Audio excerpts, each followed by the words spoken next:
digital technologies. Every Monday at 10:30 p.m.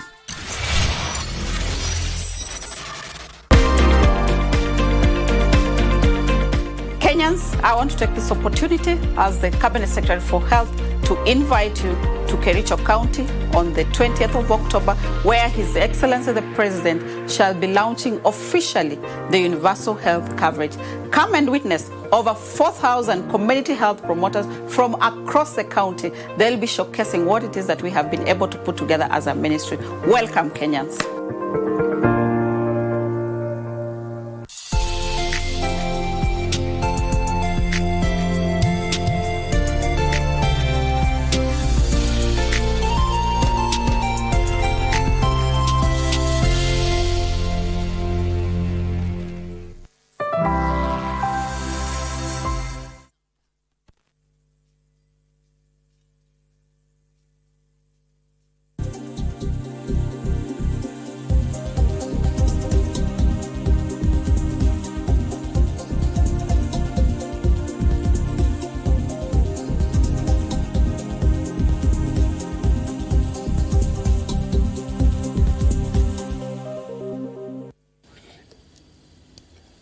Yes, indeed, and a very good morning and welcome to Sports Check this lovely Monday morning, where we have a couple of things to discuss this morning, and of course all about sports. Superbike racing will be one of the key topics today, and of course the guests already in the house are speaking to Miruri Kelvin, Phyllis Ngina, as well as Muraya Kuria, who are all from the Superbike series. They'll be here to tell us about how the machines are taking on the gravel and what they're up to, and this year before it folds, and how about the other two legs that have already been held this season. Also, we'll be speaking to Ronnie Lusigi, the recently elected Kenya Esports Federation president. He'll be coming in later on, and also we'll be having a hands-on to what's happening as far as the current affairs is concerned, including the Senate ad hoc committee that's in Mombasa investigating the Shaka Hola massacres that's in Mombasa. We'll be linking up with our reporters on the ground to give us the latest on the ground. I'm Bernard Okumu, and very good morning and welcome to Sports Check.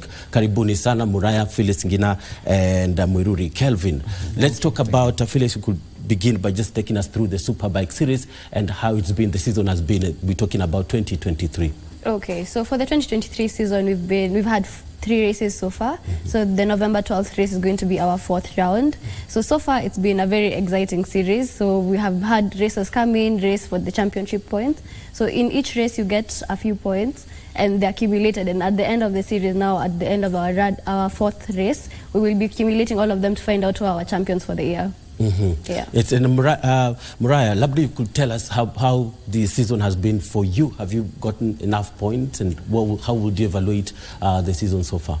Thank you, Okumu. So how the year started, I started with a smaller CC as compared to what bike I'm having right now. So due to some sponsors, they came through for me to be able to switch up. So the first races weren't as good. I fell in the first race. So in the session, in the day, you have 2 races.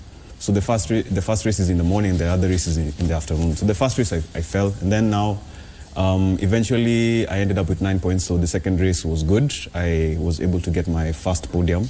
I was P2, and then the third race, which happened on September, the start of September, I was able to get position 1 on the races. So far it's good. We're still racing for the championship. We want to see what will happen on the 12th of November. So yeah. Yes. And Mururi?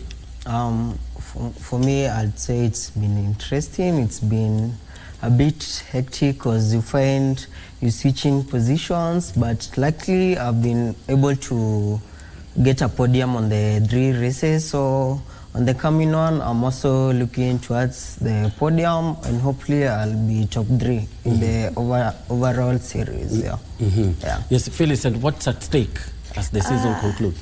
So what's at stake for most of the bikers? I am the race director for the races. So for me, my job is to make sure that everyone is safe and that everyone races according to the rules.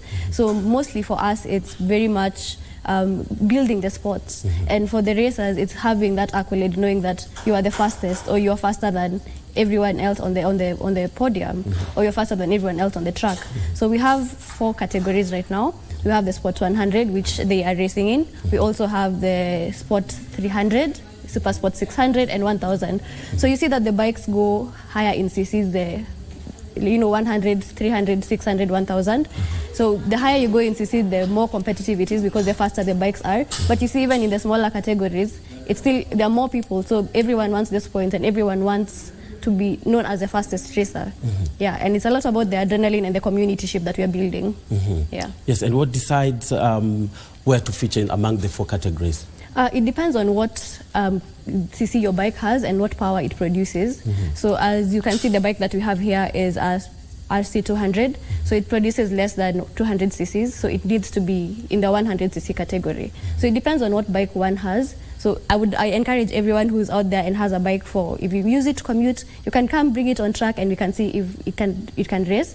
Most probably we'll put it around like the 100, 200, depending on how much power it produces. Yeah. Yes, and Mariah, how, maybe in your category, how has it been? Have you found it tough? Yeah, it is quite tough. It is quite competitive because you find that actually in our class we have the most competition as compared to all the other 300, 600, 1000 cc classes. We have, I think there's a record we had like around 10 or 11 racers in one race. So it is a lot of competition. So now it is just you showing yourself, depicting yourself out of the rest, you see. So it's your skill and how you can use that power, and how basically inside the track where you can gain a lot of time is through the corner. So yeah, it's a lot of competition. Yes, and Mirori, Yes. how did you begin? When did you begin? And up to now, what class, what category are you? So I had an interest like 3 years back when I got my first bike, but it wasn't like I had no experience whatsoever. It wasn't fit for the track, so I got my sport bike last year in June, and I participated in my first race in July. Not necessarily because I'm a racer, but it's fun, the adrenaline. Yeah, so instead of going to see people race, I was like, why not be in the race? And then as he said, it has the most people in all the series. Like we are almost double the other racers at one category, so it's competitive, so you get the adrenaline point, and also you have fun. But at the end of the day, when you're in the race, it's tough. For the 1 hour or so you're racing, it's a mind game. It's skill, the power of the bike, luck. Yeah. So it's been interesting and I love it there. Yeah. And maybe Phyllis, you can talk about the combination of the skill, the power and adrenaline. What makes a good racer? Okay, what makes a good racer is first of all showing up, the fact that you already have the urge to race and you were passionate enough to come and bring yourself and the bike on track. The other thing is skill in terms of practice. So as a racer, and they know that for you to win, you need to actually practice and practice a lot. Because a lot of the times these racers are on the track to practice almost every Sunday. So even if you have a very fast bike and you don't have the skill, then you will fall back. So unless you are extremely competitive and then now on race day you decide to come in and push completely, it's definitely advised that you practice way before the race. So, and then also the bike that you have matters, but because of the track that we have, it matters more the skill than the bike. So you can come with whatever bike that you have, fit it into the category, and the more you practice, the more skill you build, the better racer you become. So also that, and also discipline on the track. As a racer, you need to be able to take care of yourself and other people. So you find that the best racers are those ones that, even if you want to be ahead, you don't do things to make other people crash, you don't do things that are unsafe or unsportsmanlike. Yeah. Yes, and Mariah, why did you pick up a superbike racing? I can remember, so when I used to work at a place where it involved like a lot of big bikes. So I used to have that interest to check if everything just, what happens with all these stories about racing. So I started watching MotoGP. So a lot of these bikers, they watch a lot of MotoGP. So it's the equivalent to F1. So now for the bikers. So I used to watch a lot of it, and just one day, the man I was working for, he just told me, Mora, why don't you try? Pick this bike, go and try. So I went and tried, and it's 1 year, 2 years down now. So yeah. Yes, and now looking at how the series is closing. I mean, Phyllis, do we have an Eastern Central Championship, or what happens to our Kenyan champions? Oh, currently we do not have the Eastern Central Championship, but we would want to build and grow to that level. We just have the Kenyan Championship, and if possible, we might want to take our racers to South Africa to race with other racers from there. Because previously in other championships, we've had racers go to South Africa to race in, it's called Red Star Track. So they practice there and race with the other racers there to even gauge where they are, because you might think you're good here, but when you expose yourself to other people, you realize that you could learn some skills. So we don't currently have an East African championship, but we're hoping to build one as from next year. Yeah. And of course, Kelvin and Muraya, Mururi and Muraya are good racers, who definitely can match up to the rest of the African champions, right? Ah, they can tell us. Trust. It's just that we're looking for what is this called? Sponsorships. Because right now we see what we're doing is just having the zeal and the energy to do this, but the funds kidogo zinawaga, you have some struggle. So for the Sleek Superbike races, so it's Sleek is a company in itself. It's an entity in itself. So they're the ones who do the bulk of the sponsorship for the races and stuff. So we're calling out just to have sponsors for the events and everything outside. Yeah. Yes, and Phyllis, maybe how has Sleek been able to fill in that gap, albeit this little step it's been doing so far? Yes, so far I think they've done a lot for the sport, because to be able to have this and organize these races, it takes a lot of manpower, first of all, a lot of funds to be able to rent out and have the track for the period of time that we have it. So Sleek as a company has definitely helped with organizing the race. We also have the Turismo Motors, who also help in the organizing, as well as, so right now we're currently looking for other sponsors that could help us work into the event and help us build the event even further. So to have more people and to have even more racers, so that we can have maybe prizes for the racers to encourage more racers to race. So yeah, definitely they've played a big role, but we would want more people to come in and also take up that role. And how do you see next season coming? We're going to have maybe an increased interest from the sponsors? Yes, I think there'll be an increased interest from all parties involved, from the sponsors, from the racers, from even organizers. For us, we would want more people to come and spectate. So right now we're also creating awareness for people to come and watch the races. So if you have a friend who's a biker and would want to join as a racer, have them come, and you come also and watch them, so that we can build the numbers even in the sport. So next year, we're hoping that we'll have more people coming to watch the race and also more interest in the sponsors, so that we can all build and grow the sport together. Yeah. And Kevin, how does the increased sponsorship make you a better rider? Yeah, I believe so, because first of all, to see the MotoGP, the bikes, you can even see maybe the plastics, or they are full of stickers from the sponsors. It's like collage. The soles are full of stickers. So I believe having a sponsor becomes more easy, because most of us, you have if you don't have a bike like me before, you have to save up first to get a bike, and then on the race, as much as Sleek comes through, we have to pay for registration. We have to cater for your fuel. You have, in case of an accident, you have to have insurance on your own.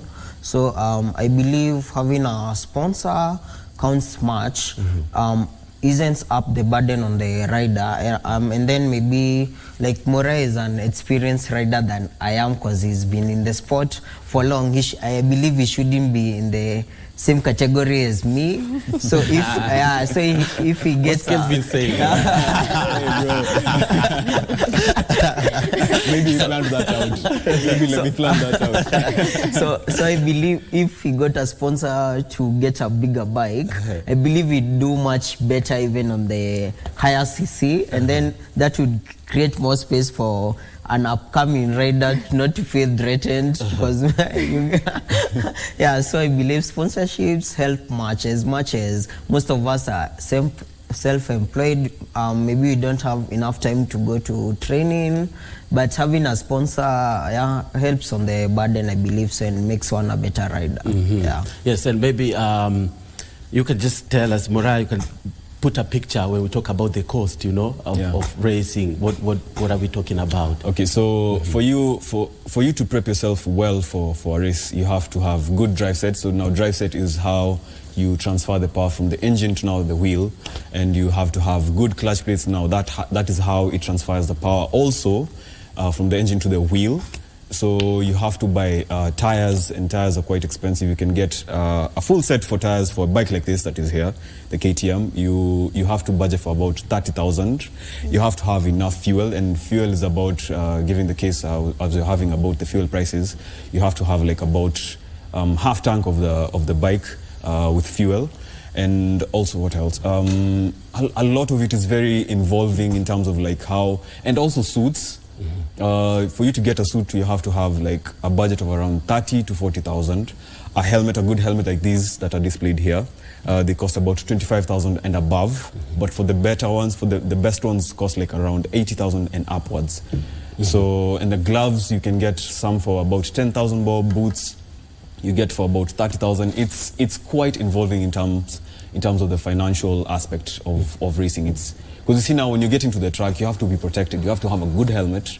You have to have good gloves, good boots, and a good suit for you to be protected. Because it's a huge risk to get inside the track. So eventually, you might get yourself falling, because you see now we're pushing to the limits, something you don't see on the traffic road.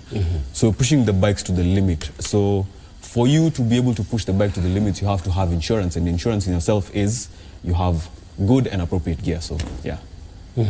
And I mean, Phyllis, Mariah is talking about what one must have, for instance, the helmet, Yes. What else? What is covered is basically what we require. So a racer can't get on track if they don't have the helmet, the suits, the boots, and for most categories you need a full suit like what they're wearing right now.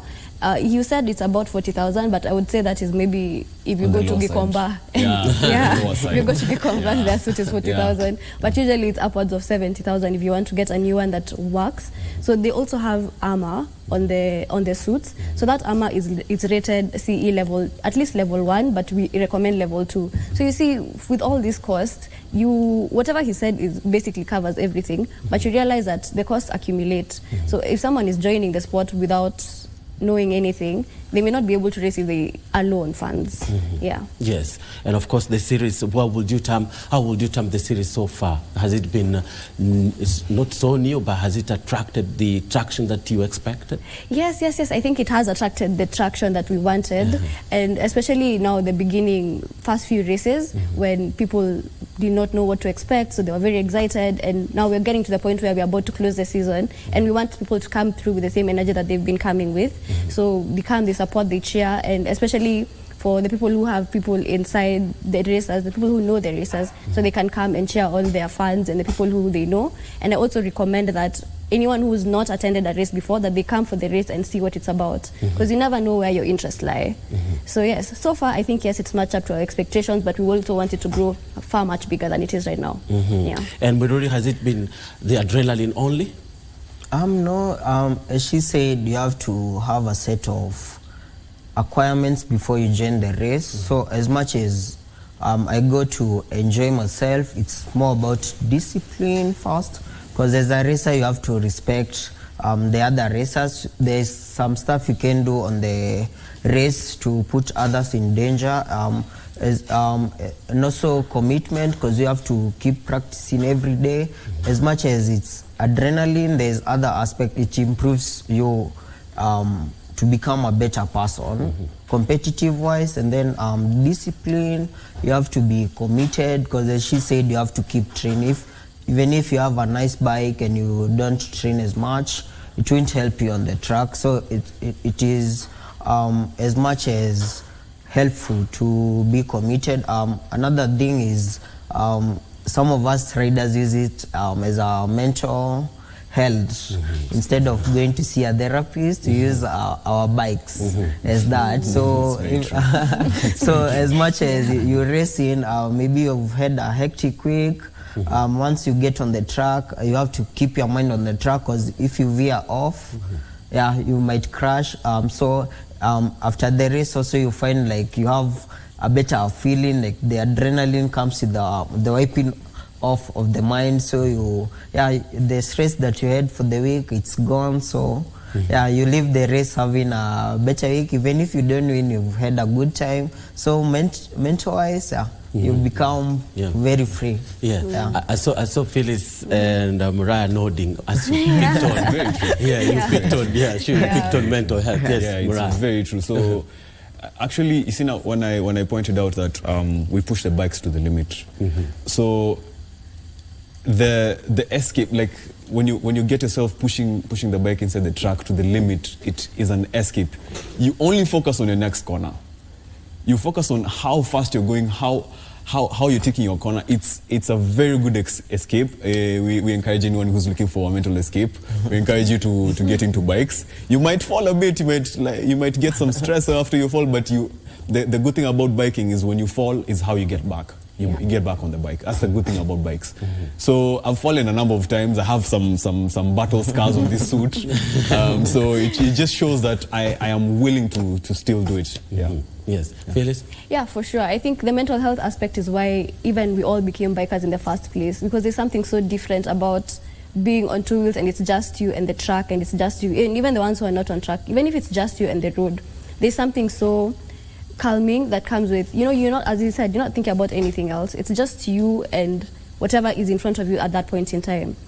And because of that, your mind doesn't have time to go thinking about, my girlfriend did this, fuel prices, the economy, the government. You don't have time to be thinking about those things because of that moment. And that moment is why we all even are here. Because I used to race before, and even when I used to race, whether you win or not, just being able to have that feeling and have that feeling of, in this moment, I'm the one who's in control of this bike, and I'm the one who's pushing, and I've gotten to the level that, we are only a certain number of racers in the country, so only these people can do this. So I've brought myself to this level. So it gives you a sense of accomplishment also. So for sure, the mental health aspect is one of the key things that has brought us to this point.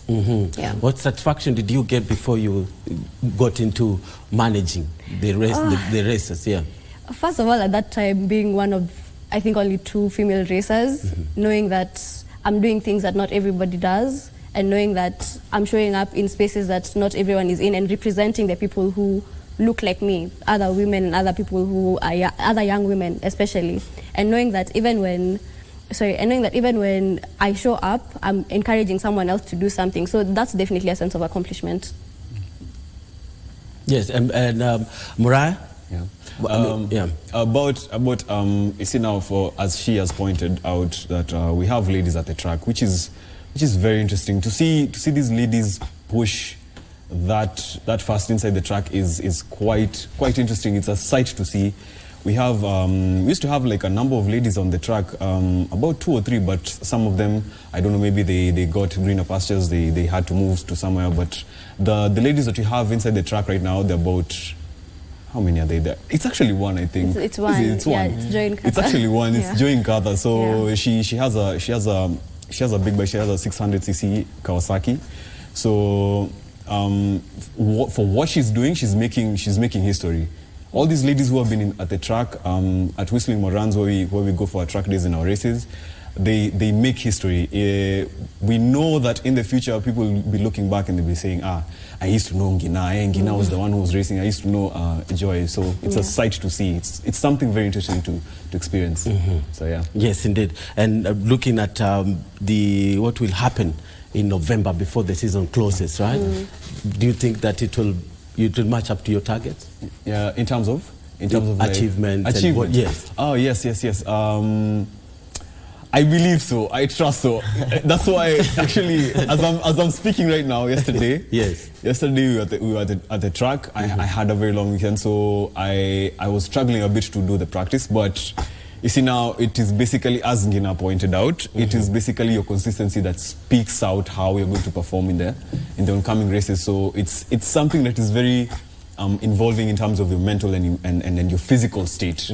So you have to practice every time. So we're hoping basically on my side, as Brave Racing team, we're hoping to be able to maybe get a championship, because the guy who's in front of me, I'm the second in the championship as of the moment, and Kevin is third.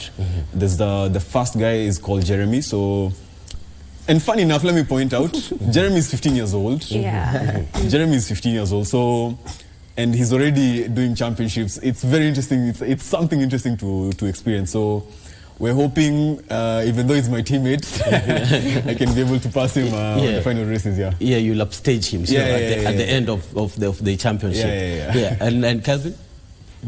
Yeah, you need to upstage him in second position. Yeah, both of them are good. Yeah. But I think I have God on my side mostly.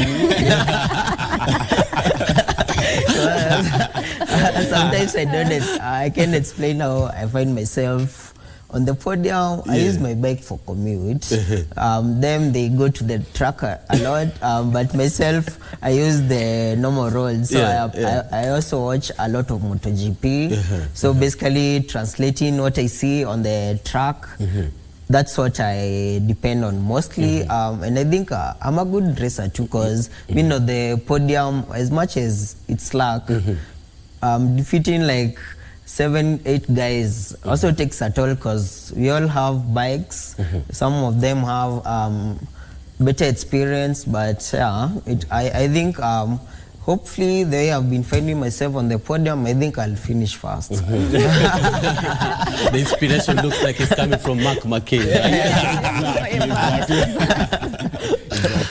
Yes, and I mean, look, the satisfaction that comes with winning is speaking to you, it's not everything. The mental stability that you get from that is what matters.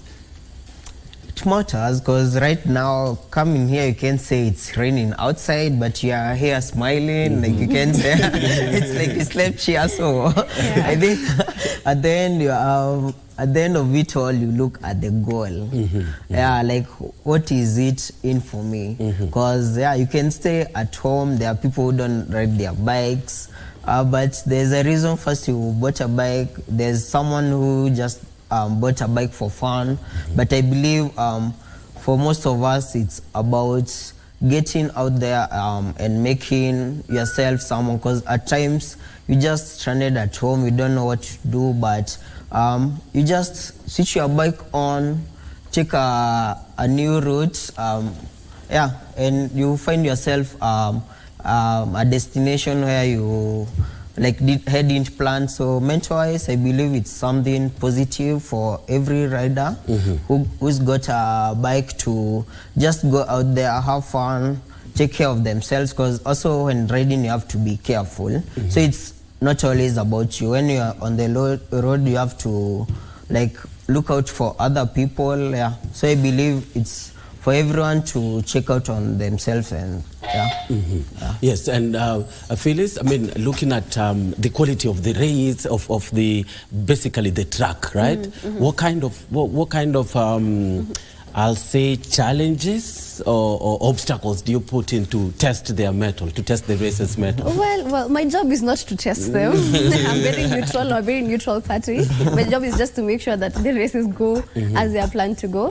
The challenges that are there, I don't think we impose those challenges, but what I know could happen, especially from the racer's perspective, is if the weather is not in your favor, either way, if it's too hot or if it's too cold, then you either need to, if it's too cold, you need to warm your tires up so that they have the grip. If it's too hot, then you need to know how to manage yourself as a racer, because you're also a person, like a physical body. You might overheat, you might get fatigued at some point because it's too hot. So that's one challenge. So another challenge is if you are not familiar with how the track is. So if you come to the track for the first time and you come on race day and you don't know what it is, so you're not skilled in where the turns are, and you find that if you're racing with other people who are more familiar than the track, more familiar to the track than you, you find that you're falling back. And in that case, either you need to practice some more, or you just need to practice more. Or sometimes also, I don't know about you guys, but there might be intimidation from other racers, and the racers who've been there before. So I know that's a challenge. That's one challenge. Yeah. Like the intimidation, like, you see, they are good racers and you have to compete against them, but I believe at times another biggest challenge maybe I experience if, all of us are good racers, but then we have accidents on the track. Maybe the previous race there's someone who crashed, unfortunately, so it's hard because you're going to race next, not like they didn't know the track, but they are good racers, but they have crashed and you're going there. So mentally it affects you a bit because you're like, where if someone has gone down, what about me? So it's mentally challenging in the mind. And then you have to do like 2 races in a day. Like you have to go for the qualifiers where to determine your grid position. You have to do the first race in the morning, another one in the afternoon. So you have to be mentally fit, physically fit, because if you have a good bike or something, you might end up finishing last on the grid or down there. So basically it's a challenging day as much as you are having fun. Yes. And I mean, Muriah, yes, we usually watch the Superbike racing, right? Or the MotoGP for that case. I see the races when they're in a tight corner. Sometimes they lay their knees out. I mean, what are those techniques? So in riding we have I believe we have 2 riding techniques. So we have the off-road riding technique and we have the road riding technique. So for off-road riding technique, we it's quite difficult to explain. Maybe you just for the guys who are interested to know, they can come and find we have 2 riders who are there and they use the off-road riding technique now on the road, because off-road riding is basically the foundation for riding in all aspects. When you get to learn get the skills to ride off-road on the road, it will become very easy to become like second nature. So as from your question, how you get to a corner and then you start leaning, so that's a different riding, that's a track riding technique. So basically you just get late on the brakes because the corner is coming fast. So you get late on the brakes and then you start tipping the bike over so that you can be able to like use enough speed to get into the corner and exit faster. So basically it is very track oriented. As for example, to put into perspective, because a lot of people don't watch MotoGP, so for the F1 drivers, they usually take the apex. They usually go outside and then the corner that is next, take the apex. So basically for bikes, you have to tip the bike over. So you see now it is physically involving. Like you have to be extremely fit, because for the guys who do MotoGP and WSPK and British Superbikes, they have to go for off-road training and cycling to build their stamina. They have to go to the gym to build their stamina for them to be able to handle the bikes on the track. So And maybe Kelvin, is this your bike? Yeah, it is. Can we have it rev? Yeah. Yeah, and as does that feel? I mean, the season is here, and also the slick biking is. What's the future? What's the promise? Okay. I don't know if you'll hear me over the bike. Let's have him first. Kelvin do his thing and.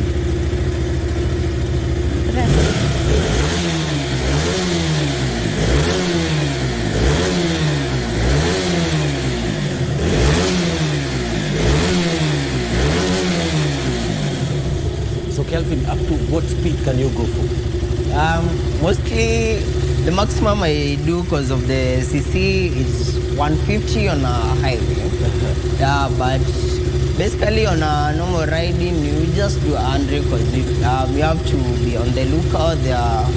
Like the public means they don't signal. Indicates you have to look out for pedestrians, you have to look out for cyclists.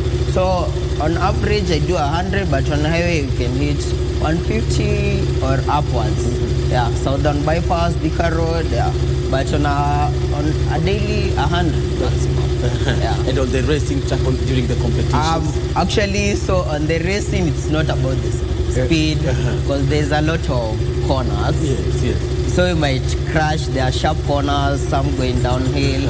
So I'd say on the track, it's not about more of the speed. Yes. Basically on our track, but on MotoGP, you find them doing even 200 kilometers per hour because the tracks are built for that. Yes. But these ones, I think mostly what matters is skill. How you, because you don't get to gear 6. Yes. You mostly do gear 2, 3, and if you lucky 4. And then you get to a corner, you have to gear down, and then before you accelerate again, there's another corner. So mostly on the track, it's how you do the corners well. Now you utilize the straights. Like there are some areas where you can speed. Yeah, so on the track, it's more about the skill, not the speed. But speed also matters because that's what determines what position you'll start. So if you are fast, you'll get a higher grip position. If you are slow, you'll get lower grip position. So skill and speed matters, but you can like do the whole of the gears on the track because there's a lot of corners. Yeah. Does it serve you? How would you say about giving you the results that you want? Does it serve you? I mean, yeah, what are some of the qualities? Because basically, like my bike, I bought it at 0 mileage.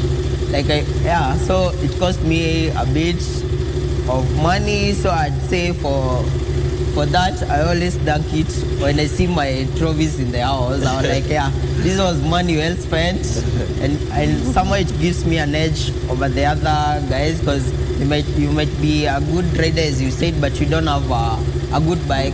Yeah, so potentially you might be not such a good rider, but you have a nice bike, so it gives you some edge over such a person. So I'd say it's value for money. Yeah. Okay, great. So Phyllis, you talk about what about riders who cannot get they're good riders, but maybe can they rent or something like that? Oh, wow. Is there such arrangements? Currently, we don't have that arrangement, but I know that for the next season, you're going to be looking into getting the manufacturers and the importers of the bikes to bring them so that we can have bikes available for rent. So for now, no, you can't really rent them from us, but we advise that even if you can have a boda, like a kawaida boda bike, is it the BM 150s, those ones. If you have that one, or if you have a boda guy and you just talk to him nicely, come with that bike. Whatever bike you can access, come with it, because it's worth everything. Yeah, like today I came riding on a boda, so I can talk nicely to that guy. Talk nicely to him. What does he need to do? He would just need to come, make sure that he has appropriate gear. There are many places you can shop for this gear. Some of them are definitely more high-end, but others are more affordable. And then he just needs to come, show up, and he will be on the track. That's it. Yes, indeed. And Mariah, we're looking at how this bike serves Kelvin, and he says, it's giving him maximum satisfaction, But looking at maybe on your side, the bike that you decided to go for. Yeah, I got my first podium with that bike. Yeah. I'm very happy with that. It's something you see now. For the bike that I was using, the class that I race in is between the 100 to 200 cc class. So as the races have been progressing, most guys are getting sub 200, so about 180 to 200 cc's. So a lot of the guys on the grid are getting such bikes. So you see now, the bike that I started racing with was a 125. It was a Honda 125, an Ace, the Boda, the one that you know. So, but I'm thankful. The skill that I got from that bike is very. It actually brought me to this point. I felt like my skills were overmatching the potential of the bike. So I just thought I need a switch up so that I can know that to confirm to myself that I can be able to do it. So just after I switched to the bike that I'm using right now, I was able to get my first podium. So I'm very happy about that. So kidogo the financial aspect can be limiting, yeah. So but thus far, with whatever I've been able to do with the bike, I'm super happy about it. So yeah. And Kelvin, Mariah talks about the skill of matching the bike. Yeah. Where does that the confidence comes from? Where? I think for most bikers, I believe most of us first you have to show interest. Because like me, I've never gone to a riding school. Like I learned to ride a bike on my own. So I believe first you have to have an interest at it before you get the bike. Because even you can have the money, no interest, but now you get the bike for just showing off. I believe most people won't last like 2 months with it. You'll have accidents, you'll have uncalled for mistakes. So I believe first, before getting the bike, you have to have the interest. As much as the interest is there, now you have to maybe do the defensive riding. I believe most of us have done it, like to know how to act on the road, a heavy traffic area, how to approach bumps, how to ride in the sun, how to ride in the rain, how to ride off-road. So as much as you have a bike and you're riding it, I believe there are more aspects that count on the bike to get where you have to be safe. You have to make sure, like on the road, like when you go out there, you're not a danger to yourself, you're not a danger to other people, because anyone can get a bike, but now without the interest or to know what makes a good rider, I believe like you'll have more accidents, and that's why it's rare to see a super bike. Most of the guys who ride big bikes having accidents, yet they ride on higher speeds, because apart from getting the bike, they've taken the initiative to go more and learn how to handle the bikes, because the more the power, the more risky it is on the road. Like you never know what you might get when you're riding at 150 kilometers per hour. So yeah, I believe once you get a bike, you have to take an initiative to know how safe you are on the road. So defensive riding, like see how experienced riders handle their bike.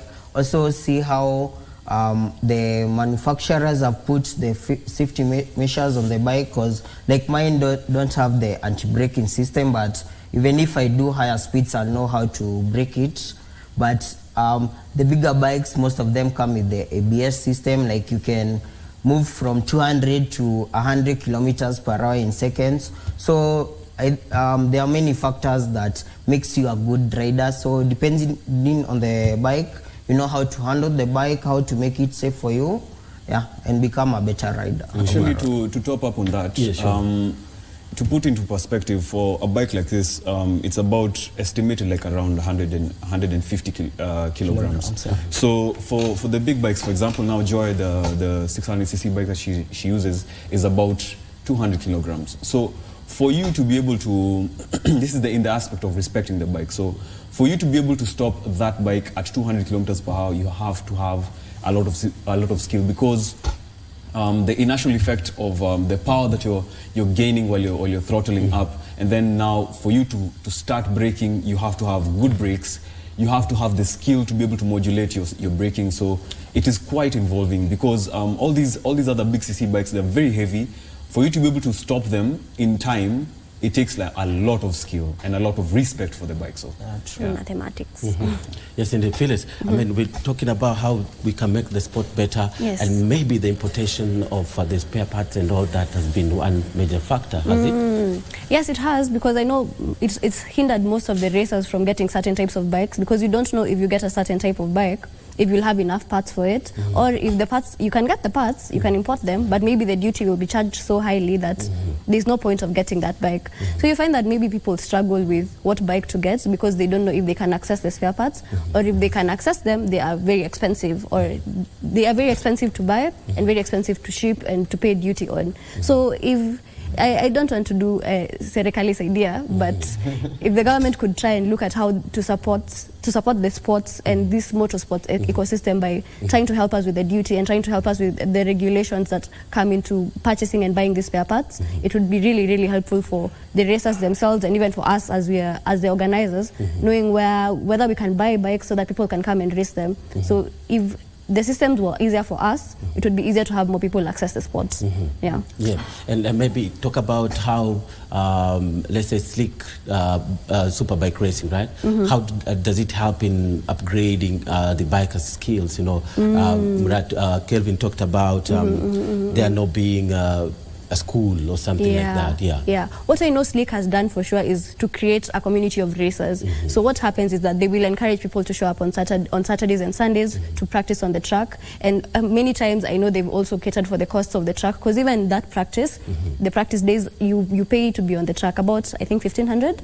Yeah. So they support racers by paying for them on the track days to come and practice if you show up. So I think in that way, they've definitely encouraged more racers to come. And I know they also sell some cars and bikes. So for some of the bikes that they sell, they have offered some of them to the skilled racers to be able to race them on the track. Not full time, but this kind of support from an organization like this has helped the track go, has helped the sport grow so much. And if other people who are also in the motorsports business could come in and give that kind of support, it could be even more and further. Yes, supporting the sport is what required here, and it comes from all the angles, and the racers as well as the bikers need to know that they are going to race, and it will not be a headache for them in getting the spare parts and all that, right? I mean, Muriah? So also another challenge I feel like we go through with racing in Kenya is we have only about 2 tracks, and one track, the main track that we usually go to is in Whistling Morans.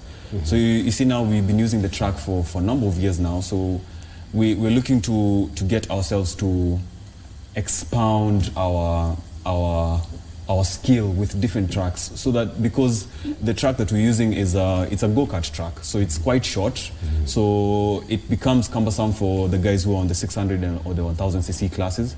So because they're usually just spending on one gear. For these small bikes of ours, we usually play around 1st to 4th gear.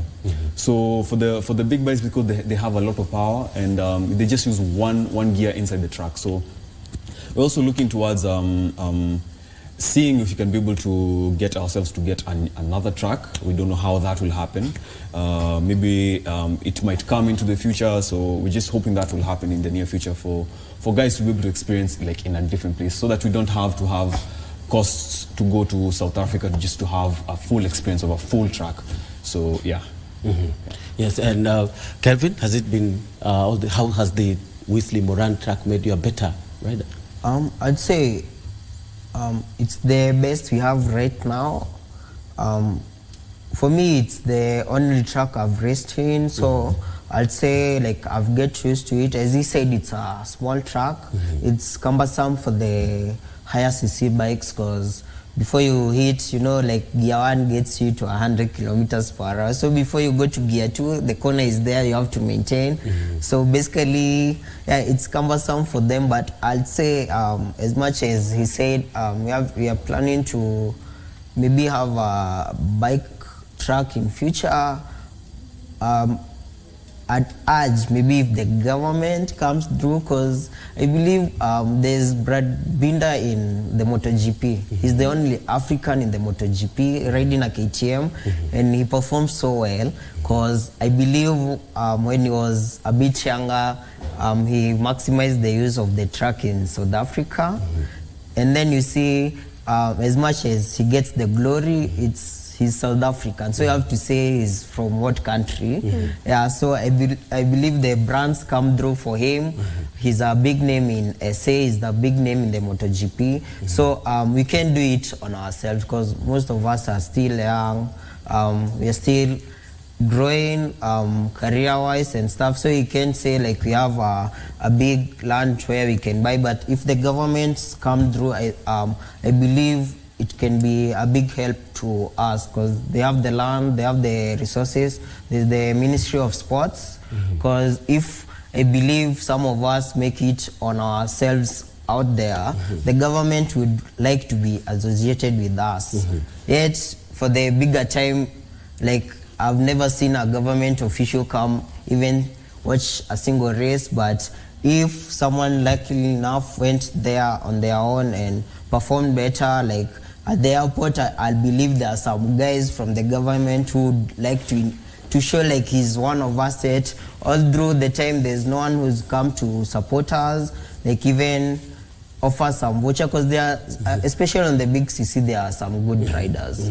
Yeah, and they go even to Dubai on their own expense and perform there. So I believe even if it's getting air tickets for them, like the way they register the marathon guys, the athletics guys, to go race out there, if they did that for some of our bikers, I believe we'd have a better platform to add to the, maybe if they built us just a track. I believe even the longest track shouldn't be even like 10 kilometers. And then it has a lot of corners, so it can't take much of the land. So if they came that through, I believe even if we have not had the experience to get there, I believe coming generation will have better. Yeah, for sure. Yes, and as we wind up, just come, take this ride around this set as we exit. And Phyllis, you can talk about as we exit, we can talk about the future of this sport and, you know, how has it been? You know, is it going to be interesting? Are we going to get to the level that we want? Yes. Right now we're in a very competitive space, especially because of the upcoming race. So there's a lot of competition, there's a lot of hype, there's a lot of interest. So if you're already not involved in the sport, this is a very good time to get involved. So as a sponsor, as a racer, as a spectator, whatever role that you play, I think this is the point to get involved. Okay, thank you so much, Phyllis, Moriah, and Kelvin for Moriah, Kuria, and Kelvin, as well as Phyllis. Thank you so much from Slick Superbike Racing for gracing our studios today. You know, and we also the government, so the government supporting you. We should not, but all the same. Thank you so much. Thank you. It's been from Slick Superbike Racing. I've been speaking to Phyllis Nginau, the race director, as well as the two bikers, Moriah Kuria and Miruri Kelvin. Up next, we'll be speaking to Ronnie Lusigi, the recently elected Esports Federation president. He'll be here to speak about the plans of the federation. Also, recently, we heard Ngare Odimon winning in a tournament in France. How is that big for the Republic and the sport in the country as well? I'm Bernard Okumu. Stay tuned.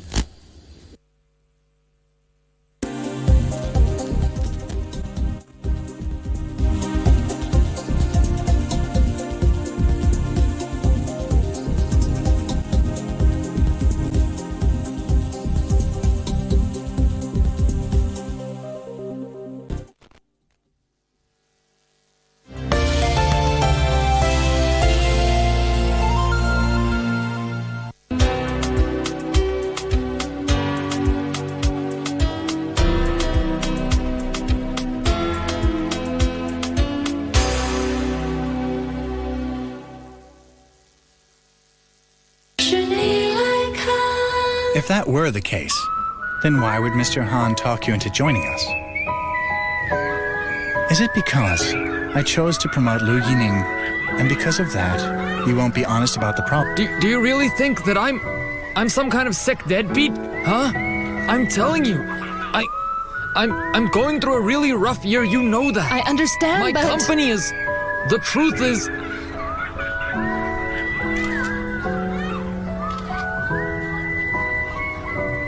If you try to fire me again, then this will be my leverage. Hey, what are you doing? Hu Stop. Jing Jing. You know Did you her? scam her? How I much? haven't done anything. You don't remember, do you? Come on, No, wait, big hard. Do you think Wait, this wait, will I remind didn't scam her. I swear to you, I didn't.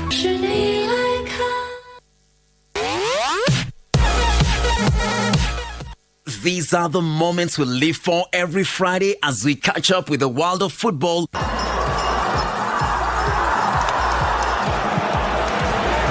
Manchester City go in front.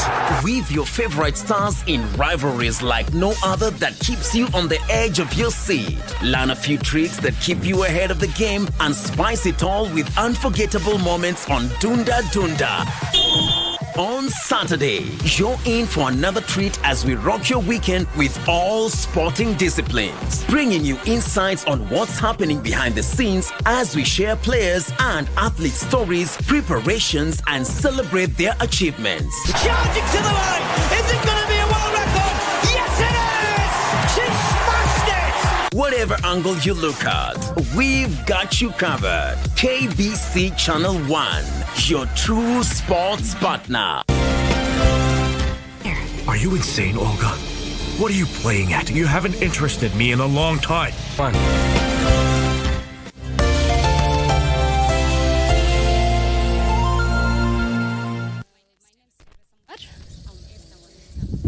Okay, you are a farmer? Perfect. So we do, solo tutapata time ya both?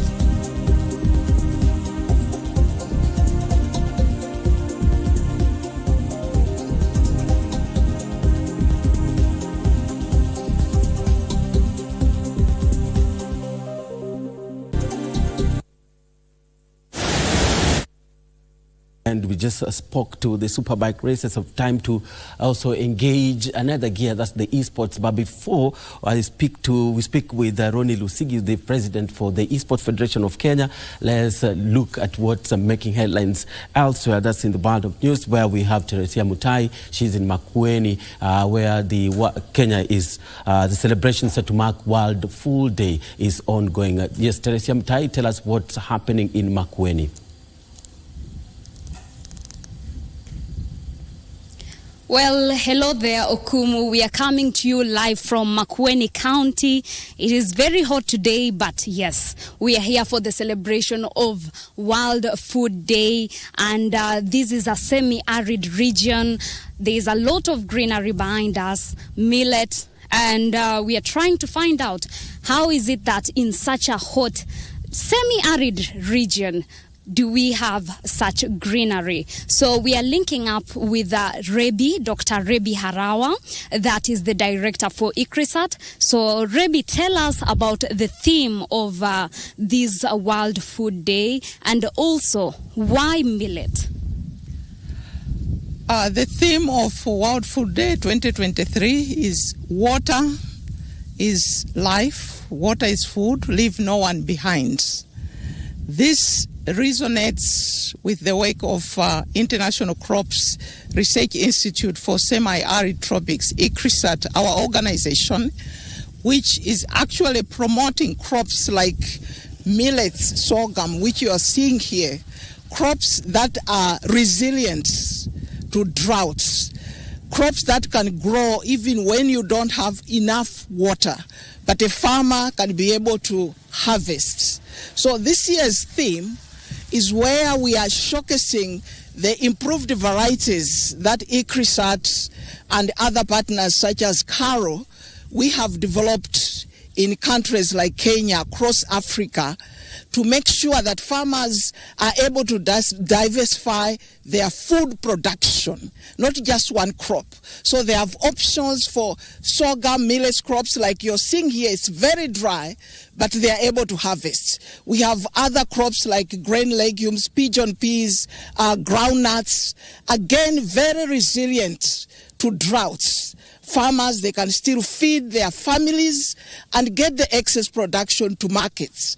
We are therefore making places like Makueni and other dryland agroecologies become resilient even under the climate change challenges that we are actually having across the world. Okay, speaking about the climate change, during the Africa Climate Summit, we had even the president of Ethiopia, Saleh, talked about looking at the gaps that were there in the systems so that they could improve food systems. What do you think can be done within Kenya and all regions so that we ensure that this is curbed? I actually like the theme when it says water is life, water is food, leave no one behind. We need to bring our youth on board. The population of Africa is 60% young people. And these are the people that are going to move Africa's food production. And so crops like this, we don't need just to bring productivity that brings just food at a household level. We need to create business. So we need to see these crops having value addition. And I'm glad that in places like Kenya, if you go to the supermarket today, you find flour for Wimbi. Some of them are actually going into mandasis. They are going into chapatis. They are going into cookies. That is the business for the youth. And that's the work that we need to do across Africa, making sure that agriculture is not just for the subsistence, but it becomes agribusiness. And that's one of the work that we are doing here, ICRISAT, the development partners, that we now have agribusiness programs for these dryland agroecologies, these kind of crops that we are promoting. Okay, also being the World Food Day, we are also going to speak with one of the farmer, because farmers are being engaged today, and we understand that they've been receiving sensitization and education on farming in drylands. So yes, please tell us your name. Please kindly, if you could come here, tell us your name, and also how have you benefited from this program? Thank you. I'm Esther Wahita, hailing from Makueni County. I'm a youth farmer, and as we celebrate this World Foods Day, I'm a beneficiary. I'm glad to be a part and a parcel of farming millets, especially pearl millet, figure millet, and sorghum. Initially, we used to say millet, pearl millet, and figure millet, they are chicken foods. But lately, we've come to realize that these foods have a lot of nutritive value. They have a lot of health benefits unto our bodies. And one thing I'm celebrating today, as we celebrate the World Food Day, through benefited seeds that were issued out by ICRISAT, through their training, they've been able to encourage us to grow these drought-tolerant crops, which have been of great benefit, especially on my side. We've realized that they can withstand the tough climatic conditions of Makueni. We can harvest larger volumes, unlike maize and like beans. And by so doing, I came up with an idea, or rather a business plan, and I am able to man a hotel whereby we do value addition to the millets, and we get some recipes in my hotel. And I thank God, because I've also created employment. I'm manning a team of around 8 in my hotel. So I'm glad, as we celebrate the World Food Day, I am a beneficiary, and I'm so grateful. Okay, thank you so much. Well, that's just a bit of what is going on today during the World Food Day. We will still be coming back to you with more during the day, engaging different partners and finding out what more are they doing, the kind of value addition that they're doing. Well, for now, you know who I am. Back to you in studio. I am Teresa Mutai.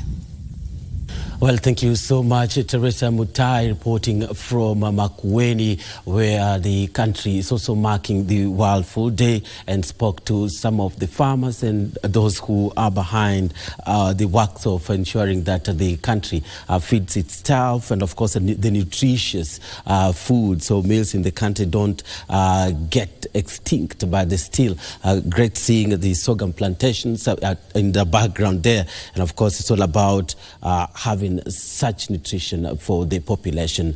Thank you so much, Teresa Mutai. Indeed, Teresa Mutai will be filing more reports on what's going on in Makueni in the subsequent Channel 1 bulletins. But also, let's go to Kisumu and see what Weekly for Catch has in regards to the Public Participation Forum on review of the national strategy on counter-terrorism. This one of the 6 events that are set to be held across the country. Over to you, Weekly for Catch in Kisumu.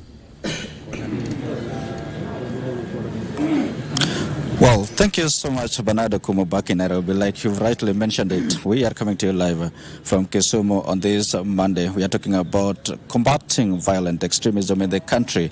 And just in a bit, I'm going to engage Mr. Njenga Meiro from the National Counter-Terrorism Center, basically to tell us the key, objective of the event of the day, and what other activities they plan or other strategies they intend to adopt in the objective to combat terrorism in the country. Mr. Njenga Meiro, basically, if you can move here, this is the news Sports Check show on KBC, and you may want to tell us briefly what is necessitating the event of the day, and I will roll on.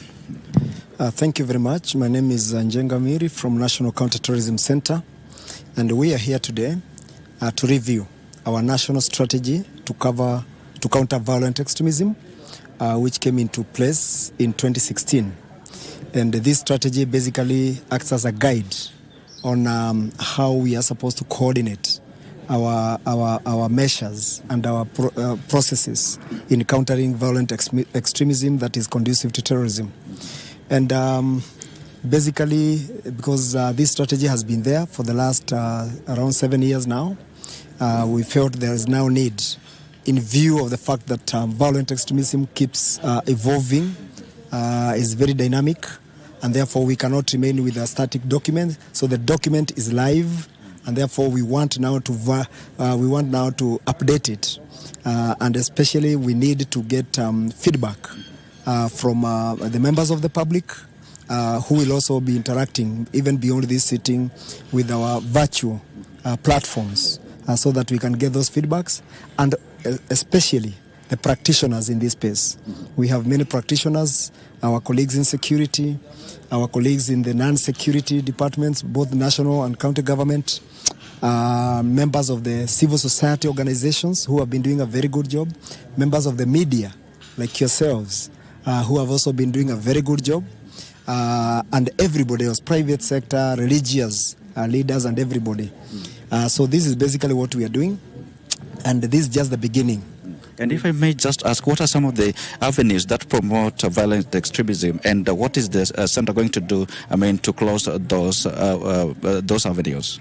Yes, that's a good question, because in this strategy, basically, we try to answer exactly that question. We want to hear what are the spaces that violent extremists exploit, so that we can drain those spaces, so that they do not have an operational space. So basically, that's what we'll be discussing. Of course, they're already identified in the current strategy, but we now need to review and be sure that all those spaces are actually covered. Yes. Thank you so much. Bernard, that is Mr. Njenga Miri from the National Counterterrorism Center, talking to us about the event of the day, which is an avenue, actually a public participation forum that is intended to bring forth some of the strategies that the center can adopt in order to combat counterterrorism in the country. Well, this is a participation that is going to be a day-long activity, and actually in Kisumu it's going to be a 2 days activity, and this is just one of the many 6 forums that the center is intending to conduct throughout the country. This is for the event of the day, is bringing together stakeholders from Nyanza and Western region. Thereafter, they will move to Rift Valley and so on until they cover the 6 regions as per their schedule. Well, Bernard will be monitoring all the remarks there, and we will be able to update our viewers later on in our subsequent bulletins. For now, I hand it back to you in studio. Bernard. Yes, thank you so much. Wycliffe Okech speaking to officials from the National Counterterrorism Center on the ongoing forum, which is seeks to review the strategy to counter violent extremism in the country. And now, welcome back. We engage again on Sports Check, and how about been mentioning this for the past 1 hour or so about our second interview. This is the Esports, and Ronnie Lusigi. Ronnie, karibu sana, Sports Check, and you're a regular here. Great to have you again, and thank you so much for honoring our invite to be here. Yeah, thank you very much again, Bernard, for having me here. KBC has been a huge supporter of esports and the awareness sessions we've been doing. And I'm glad to be here once again to speak to you and to our audience. Yes, indeed. And Ronnie, congratulations on your election as the new president of the Esports Federation of Kenya. What's up in your sleeve? Thank you very much, Bernard. Yes, indeed, we did work hard to take the leadership of the federation, and together with my other 8 National Executive Committee members, we are very grateful to the Esports Kenya fraternity for believing in us, for believing in our vision, and also for conducting themselves in decorum, because when such things happen, it's the sport that has won.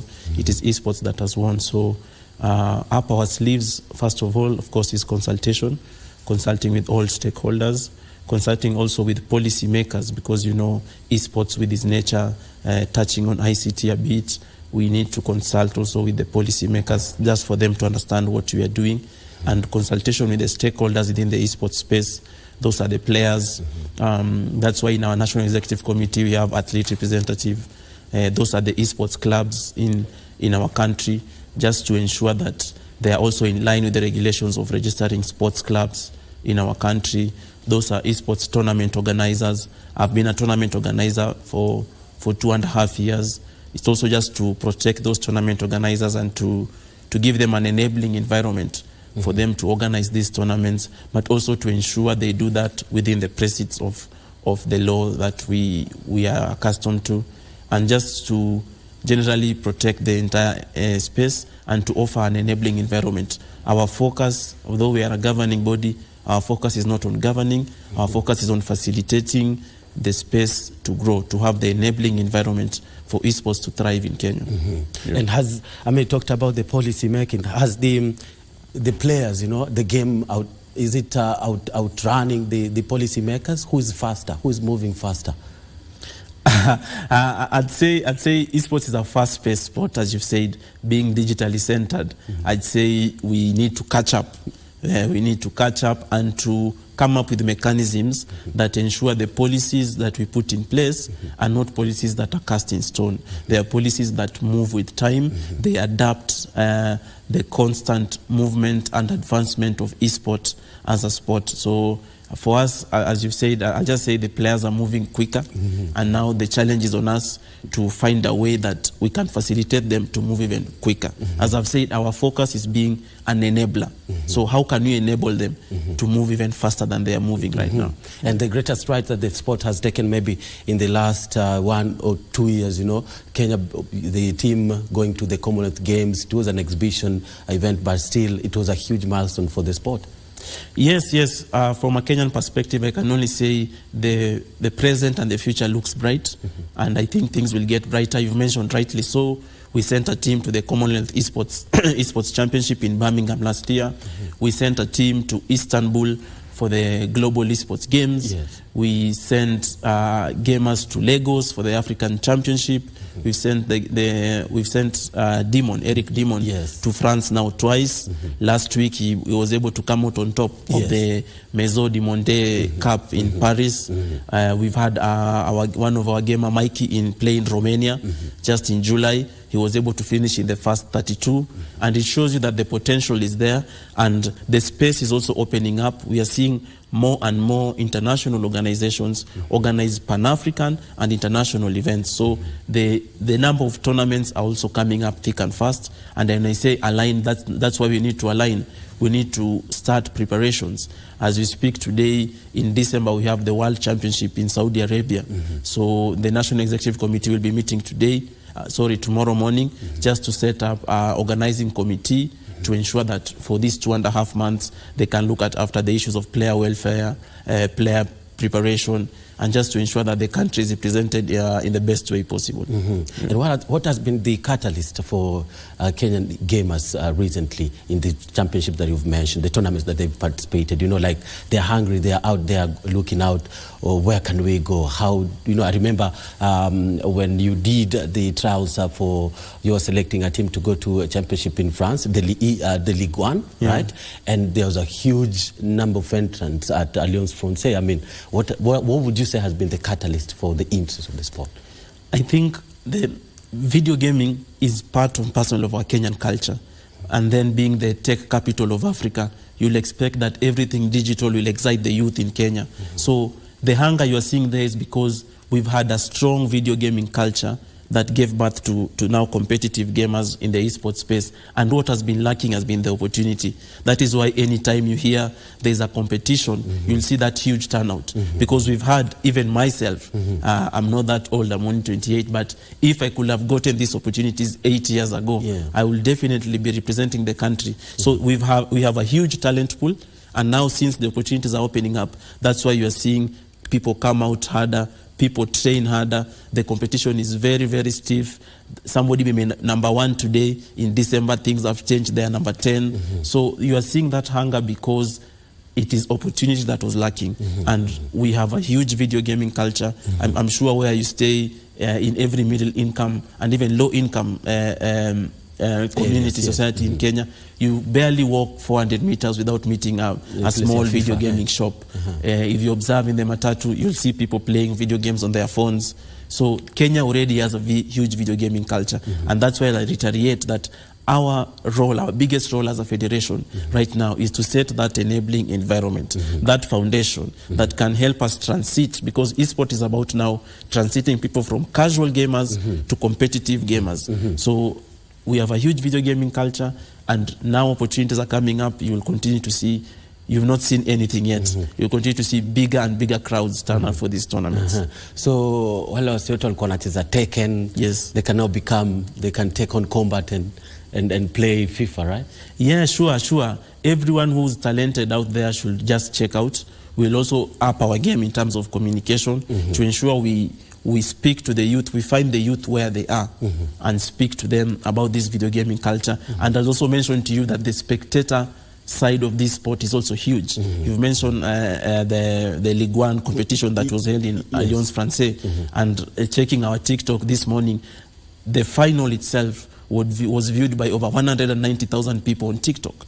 So you see, if you are a marketer, if you are a corporate looking to speak to the youth, looking for eyeballs, that is the place you have to go to. Apart from playing, they are also watching a lot of this video gaming action, and it goes back to the same as the competitive side. There's been a hunger for them to watch local esports content, and now also part of our agenda now is to facilitate the growth of production of esports content as a spectator event, so that both in-house and those streaming online can be able to enjoy this sport wherever they're enjoying it from. And of course, you mentioned about the Kenya, Nairobi being the tech hub, the tech capital of the continent. How has this played to the advantage of the gamer? So you can talk about the opportunity that lie therein for those who are still looking for them. Yeah, I'd say that goes down to issues like the digital infrastructure in our country.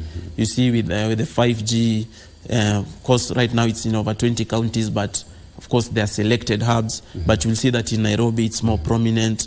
So I think the digital infrastructure in Nairobi has been improving, but now we need to take it a notch higher, because good connectivity alone is not enough. In video gaming, you speak of things like servers, where we don't have servers in Africa. A few of them are in South Africa. And now it's for us to work in tandem with the Nairobi County government and the Ministry of Sport and Ministry of ICT to be able to promote Kenya as that destination that people can set up servers, having partnership with the telcos and the people setting up data centers, because when you have servers here, it makes it easier for our competitors to compete in the online competitions, because right now we are doing well, but we are doing well only in competitions that allow us to travel to those countries. But sometimes you find that the qualification path to some of these competitions starts online.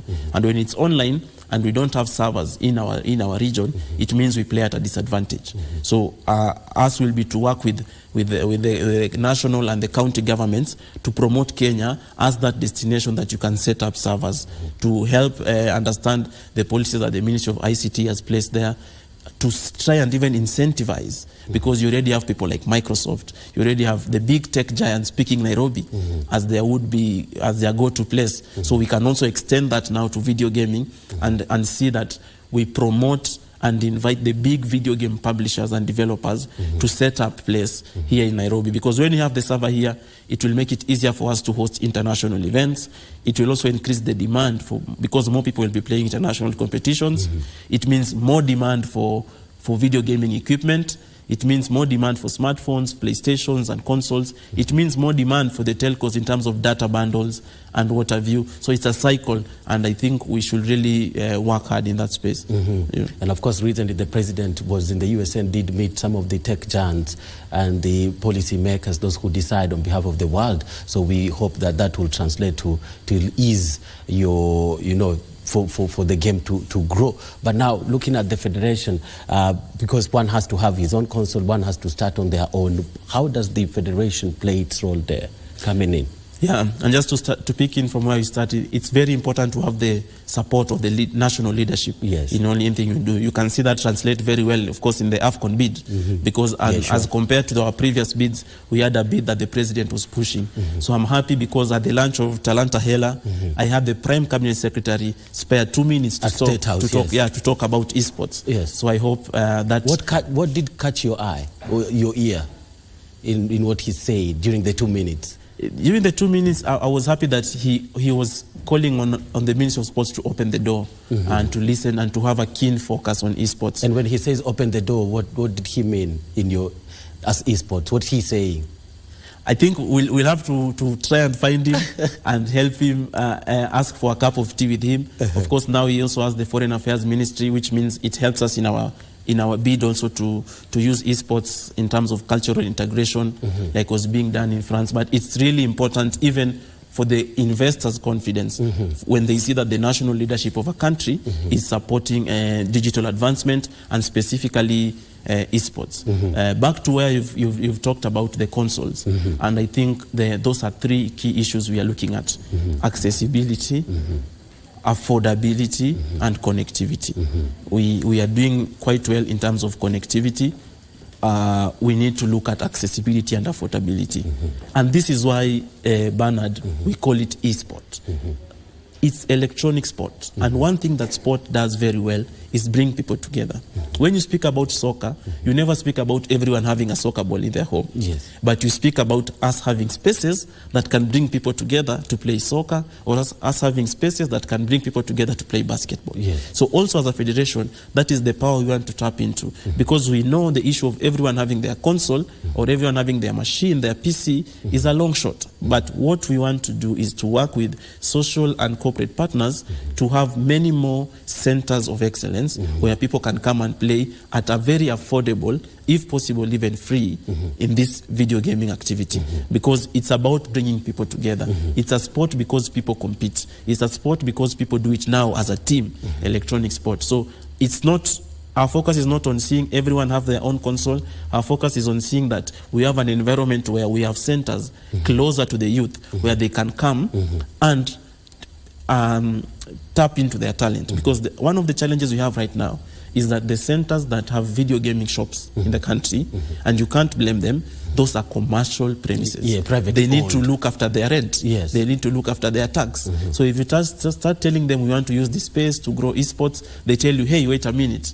If this will interfere with my collection of revenue, I am having none of it. So that is why, as a federation, it is our intention to come up with these spaces where the first focus will be talent development. So if you work with county governments, for example, and you have a premise for free, it means that you have eliminated the burden of rent. And what could have been paid in rent is now being used for talent development. When you work with telcos to give you dedicated internet offers, you have eliminated that cost. When you work with manufacturers of these machines, or TV companies to donate to you a few in these centers, this is what we are now calling strategic partnerships that can help us first in kind, so that we have this equipment, we have these spaces, so that when these young people come to play, they are not having that pressure that I have 20 more minutes to go, I need to finish. My money is running out. My time is running out, I've only paid 200 for an hour. We want them to be able to come to a place where you can concentrate on playing and not watching your clock.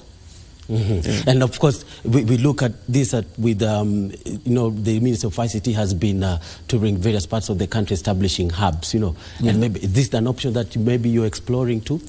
Yes, exactly. And just go back to the remarks we made when we were elected 2 weeks ago, that we shall seek strategic partnerships with related ministries. And top of that agenda, of course, we are under the Ministry of Sport.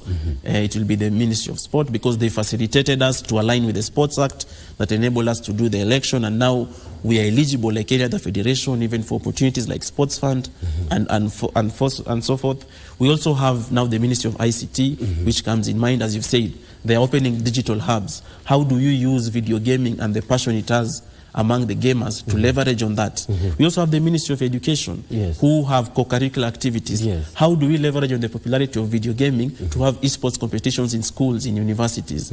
How do we also leverage on the skills that come out of playing video gaming to contribute to the development of STEM courses? Now we are seeing people being taught coding in school, programming. These are skills that are developed very much in video gaming. How do we liaise with the Ministry of Education to ensure that, like in other countries, we are able to use it? I'd mentioned to you in Stanford, they are developing vaccines using the puzzle-solving skills of video gaming. So they have a game called Etana, where if top video gamers come and play, they use some of the puzzle-solving skills to give them vaccines. We are also looking at even the Ministry of Security, things like Interior and the Army. It's being used in other countries.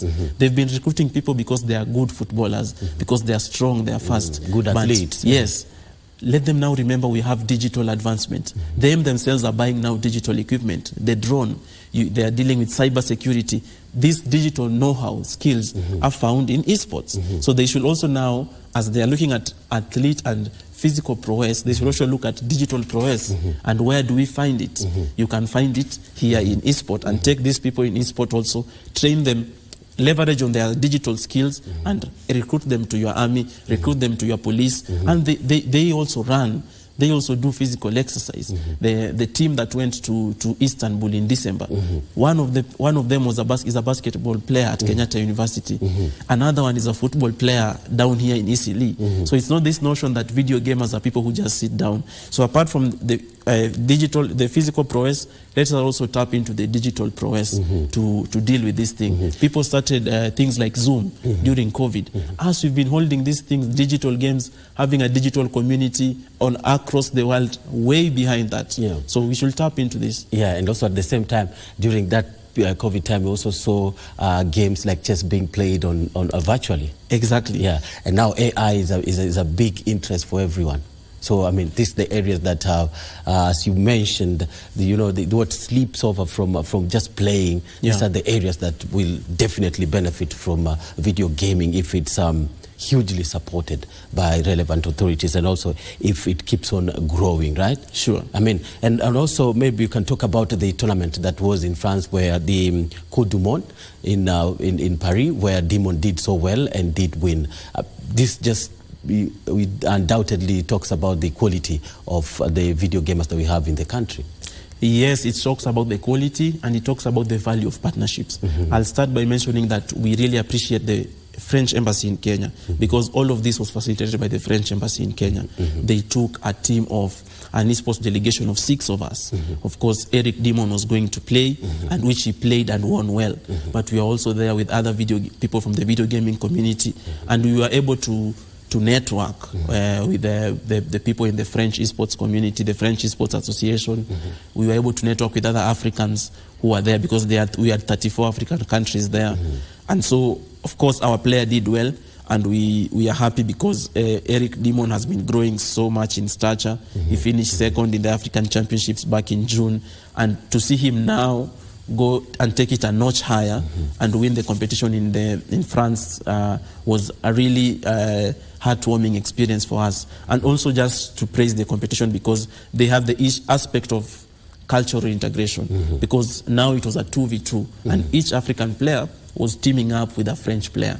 It shows you that esports can also be used as a form of integration to have that cultural exchange, to promote harmony in the society and in the world at large. So the Creative Africa Forum was a very good initiative, and to see our esports player win. And also beyond that, we also had people in the video game development community who also won awards. We have this Maasai adventure video game known as Hero.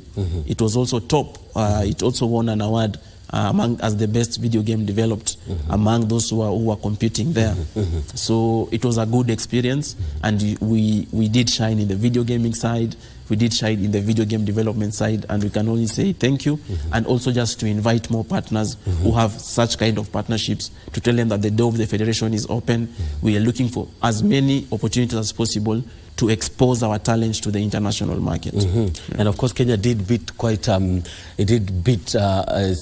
African opponents like Nigeria, Senegal in the final, right? As well as Cote d'Ivoire. I mean, looking at how do we rank? I know Demon won, but what would you say about the steps that have been made to grow the sport compared to how it's being developed back here? Yeah, I'd say the African market in terms of esports is now quite open, and there is a really big need for us to harmonize our competitions so that we can have a proper ranking system. Because as you've asked me rightfully so, it's now hard to rank a player unless when you use competition. But because there are many different competitions, there is need for us to harmonize our competitions and not reduce them, but to organize them, where we can say now we have 8 African circuits, the same way it happens in tennis or in rally championship. So we can say out of these 8 circuits is what we'll use for ranking, so that we can say the good work being done by Gamer X in Nigeria becomes one circuit. The good work being done by Feja in Ivory Coast is also a competition. It becomes part of the circuit. You go down to South Africa and you say one competition in South Africa will be part of the circuit. You come to East Africa and say you'll also be hosting one Pan-African competition, making it part of the circuit. You go up to North Africa, Morocco, Egypt. So I think there's need for us to harmonize this, and already plans are going around that side. Many of the African federations are now coming together to have an African confederation around esports and to harmonize all that. So we look forward to those brighter days that we'll see the esports circuit in Africa formalized and used for ranking. And as we look towards outward,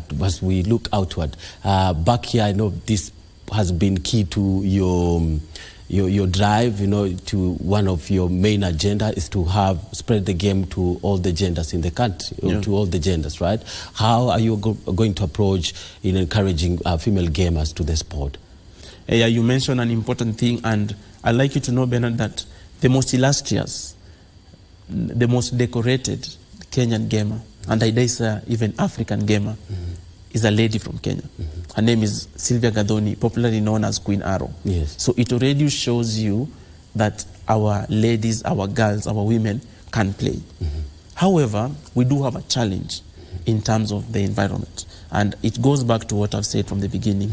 We need to create an enabling environment for everyone, irregardless of their gender, irregardless of their race, irregardless of their religion, to thrive. So yes, we do have a big challenge when it comes to the gender divide, but this challenge is only in competitive sport, video gaming, esport. If you go to the casual video gaming, lots of girls are playing. So the onus is on us right now to make the environment for esports, the competitive side of video gaming, conducive for the fair gender to join us, conducive for the ladies and women to feel onboarded. So as part of what I've said, our first month is really based on consultation. We shall be consulting a lot for us to see what avenues do we look at. Is it creating female-only events? Is it sticking with mixed events? Is it including having a more gender balance even in our leadership, in our decision-making panels? So this is a discussion that we are very keen on, because gender balance is very, very important. And we shall consult, especially with people like Queen Arrow and other. We even have a team of 6 who are going to Saudi Arabia for the World Championship. They play in Dota 2. Actually, it's their second World Championship. They're back-to-back African representatives. They beat Namibia recently to earn that slot to go and play in Dota 2. So there is a need, and that's an area of concern, and it's an area we are showing a much seriousness is it. That is even why when we are reconstituting our federation, we say that in our vice president's position, it must be across the two genders. Yes. So I think, Bernard, that's a huge challenge. But with partners like the media, the corporate and social institutions, we believe we shall be able to bridge this gap in terms of including the female gamers. And now, and also maybe to the few who've turned up, into the sport, how do you retain them? Basically, it's looking at the issues of welfare and also giving them purpose. Bernard, playing alone is not everything. We should use and leverage this popularity that these young people, these young ladies that in particular, and tie them to social activities. Help them come up as mentors. Help them use their popularity and leverage on it to promote things like mental health. Help them become people involved in vital societal discussions, leveraging on their popularity to have them as youth ambassadors in various issues affecting our society. It can be issues to do with drug abuse, can be issues to do with alcohol, with crime rates and what have you. So for us, the best way we believe to retain them is to have them more active beyond the playing, and also to have them more involved in our decision making. And like Queen Arrow, how can she be? She's the poster girl for the sport in the continent, right? And how does the federation leverage on her popularity now? Yes, already Queen Arrow even sits in the board for the Global Esports Federation, in the athletes board, and for us it's just to use her as a model, as you've said, as a motivator to everyone, not just to young girls, but even to young boys, to show them that it can be done, it is possible. And one thing I like about her is the aspect of education, how she has been able to do all this and also check on her education. Because as we speak right now, she's a law graduate. So you see, she's been able to have a very illustrious esports career, but also check on her education side. So when you say we put her in the spotlight, is to teach young people that you can play these video games and you can also be strong in your education, so that you have that right balance. So that can be a huge motivator, because now we see in the West especially, people having esports scholarships, where if you are good in esports and you are good in your education, you can be able to get those scholarships. So she serves as an example to show people that, one, it can be done. It can be done with little resources. Queen Arrow has done this almost all out of her pocket. It can be done with resilience and determination, because she's been there for a while right now, despite the challenges she's faced. And with determination, everything really is possible, Bernard. Yes, indeed. We're speaking to Ronnie Lusigi, the Esports Federation of Kenya president, and Ronnie recently elected, so he has a lot, in your entry, as the saying goes. But again, the immediate stuff the immediate work that lies ahead is making sure that now there are more demons, there are more Queen Arrows, and not just in Nairobi, but the rest of the country. What are the potential towns, immediate centers that could be the next hotbed of such talent? I'd say apart from Nairobi, Mombasa is coming up very, very well. We have video game tournament organizers I'd like to mention, Tuntigi, Gamers Vault, who are growing that space in Mombasa. We also had a discussion with the county government of Nakuru, who visited us in February, to see how Nakuru, being the youngest city, can also tap into this young sport. So I think as we focus on making it a truly national sport, we will of course start with these urban centers like Mombasa, Nakuru, Kisumu, Eldoret. Eldoret is also doing well in terms of competitions, but that is the importance that we say we have to create a national circuit that can be able to balance this out and to grow the talent pool. As I've said, we already have a huge video gaming culture. We just need to move these people from casual video gaming to competitive gamers. So we are looking to really work in tandem with county governments and the Ministry of Sport to take this sport to the grassroots as much as you can. And the video game developers, how should they, what kind of incentives should they receive to encourage them? Yeah, the video game developers are doing very well, and us as the Esports Federation, the much we can do is to showcase their games. Whenever we have events, we should be able to bring them there, have their games as exhibition games by the side, because we have two clusters of video games. We have casual games and we have competitive titles. For example, the game I was mentioning here is a good casual game, adventure game. So us as a federation, what we can only do right now is to amplify the work that they're doing and to connect them now to other video game publishers who we are in contact with, so that they can have that capacity building, that networking, so that hopefully in the future, Kenya will have world-beating competitive video gaming titles. And of course, the Ministry of ICT needs to come in fast, lest they get outrun by the video gamers. Yeah, sure. It's a blend between the Ministry of ICT, the Ministry of Education, and the Ministry of Sport, just to ensure, because video game developing is much of ICT and education, but just to ensure that we have this seamless working relationship, so that what these good people are doing in the universities, more and more universities are offering opportunities now for video game developers, but it ties up to what I also said about scholarships. How do we connect our video game developers to go and study in advanced video game developing markets, like where the president was in the Silicon Valley, or you're speaking of China, you're speaking of South Korea, speaking of Japan. How do we leverage the popularity of esports to showcase them? And that's why we said hosting of international competitions, because the model of international competitions is, apart from the competition, you also showcase what you are doing. So when you have these international competitions, you'll have people from abroad coming into the country and seeing the good work that video game developers are really doing. Yes, indeed. And that will, and also, like we talked about some of the spin-offs from gaming, right? And we're talking about the coders, and this will basically put the players as in your first like the first generation of coders, and this what kind of opportunity does this present to the young ones who are taking this particular sport seriously?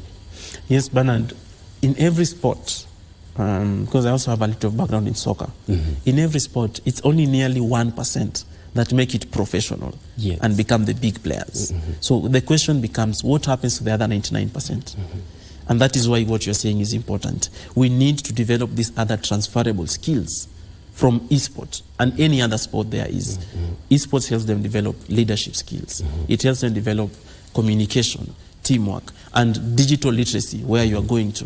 Because we should leverage now on the power of video gaming and esports to encourage more of them to use what the skills they are learning to the STEM-related courses in our schools, in our institutions, to encourage most of them to use these digital skills to become problem solvers in the community.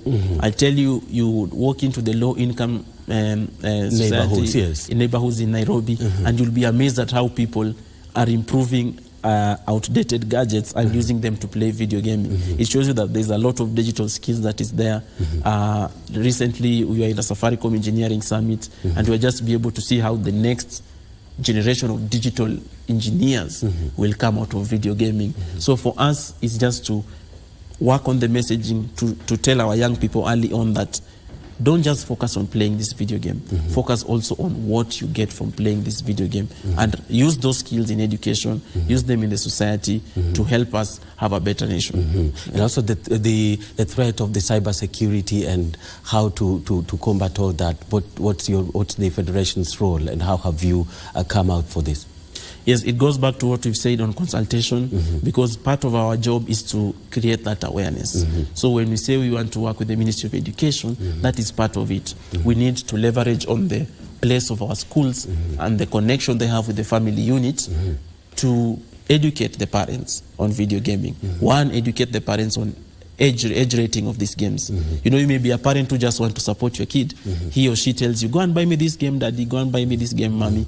But you need to, as a parent, check what is the age rating of this game. Is it E for everyone? Is it 13 plus? Is it 15 plus?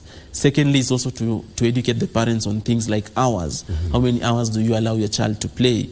How do you support them to play in a more healthy environment, that their nutrition is right, that they are taking water when playing to be hydrated, that they are doing the right posture. How also, as you mentioned, cybersecurity.